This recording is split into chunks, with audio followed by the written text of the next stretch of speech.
அக்கா நல்லா இருக்கீங்களா? நல்லா இருக்கேன் சார். பாப்பா நல்லா இருக்கியா? எங்க உங்க பையனை காணோம்? பையன் கறிக்கடைக்கு வேலைக்கு போயிட்டாங்க சார். மாசம் ஜாமான கொடுத்துட்டு சரி. அதே மாதிரி பிள்ளைங்க ஏங்கிடக்கூடாது அப்படிங்கறதுக்காக நியூ இயர் வருது. சரி, நான் உங்களுக்கு ட்ரெஸ் வாங்கி கொடுக்கறதுக்காக தான் வர சொன்னேன். நீ நல்லா இருக்கியா? நல்லா இப்பெல்லாம் சாப்பிடுறியா ஒழுங்கா? என்ன சரிங்கன்னா நான் பணம் தரேன். ரெண்டு பிள்ளைங்களையுமே கூட்டிட்டு போய் உங்களுக்கு பிடிச்ச ட்ரெஸ்ஸை வாங்கி கொடுங்க. அப்பா இருந்த வரைக்கும் வேற, அப்பா இல்ல அம்மா கஷ்டப்படுவாங்க அப்படிங்கறத ரெண்டு பிள்ளைகள் மனசுல ஆசையில போட்ட ட்ரெஸ்ஸே தான் போட்டு வந்துருக்கீங்க. நம்மளுக்கு எது இல்லையேன்னு அவங்க மனசுல எது பற்றக்கூடாது. அவங்க என்ன கேட்கறாங்க வாங்கிக்கோ, நீங்களும் ஒரு சேலை வாங்கிக்கோங்க. சரியா?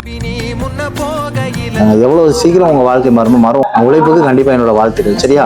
வாடகை மட்டும்தான் இப்போதைக்கு கஷ்டமா இருக்கிறதே. கண்டிப்பா பிள்ளைங்க இல்லைன்னு நான் ஏதாவது பண்ணிருப்பேன். உங்க மனசுக்கு கண்டிப்பா கடவுள் நல்லது செய்வாரு. அரிசி மளிகை ஜாமான் பொருள் எல்லாம் இருக்கு. 1500 4 மாசமா கொடுக்கறது இல்லை. அழாதீங்க, நம்ம கொடுத்துடலாம். ஓகேவா? அக்கா இதுல பணம் இருக்கு. சரியா? நமக்கு தீனி இருக்கு. சரியா?